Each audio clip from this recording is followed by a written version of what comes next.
અગ્નિકાંડની પ્રથમ માસિક પુણ્યતિથિએ બંધના એલાનના મુદ્દે આવતીકાલના બંધના એલાન મુદ્દે મૃતકોના પરિવારજનોમાં ફાંટા જોવા મળ્યા છે। અગ્નિકાંડની ઘટના મુદ્દે રાજનીતિ ન થવી જોઈએ તેવું પરિવારજન જણાવી રહ્યા છે। બંધ પાડી રહ્યા છે તેઓ અમારા સમર્થનમાં છે। જે લોકો બંધમાં ન જોડાય તેમને દબાણ ન કરવું જોઈએ। તપાસથી અમને સંતોષ છે, પરંતુ કામગીરી ધીમી ચાલે છે। ઝડપથી તપાસ થાય અને દોષિતો સામે કડક કાર્યવાહી થાય। સંતોષમાં તો અત્યારે જે તપાસ ચાલે છે થોડીક ધીમી છે, બરોબર છે, પણ સંતોષકારક કહી ન શકાય।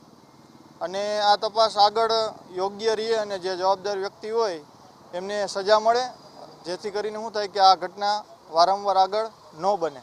બંધ કરવાથી તો એવું કંઈ નથી કે આ ઘટના ન થાય, એવું બનતું નથી। પણ સ્વેચ્છાએ જેને બંધ રાખવું હોય એ રાખે, ના રાખવું હોય ન રાખી શકે, બરાબર છે।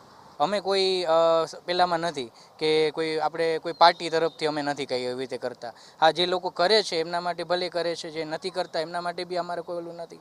પણ હા, અમે એટલું કહીશું કે આજે કોઈ બી આ ઘટના આગળ જતાં ક્યારેય ન બને એની ઉપર આપણે કાર્યવાહી કરી શકીએ।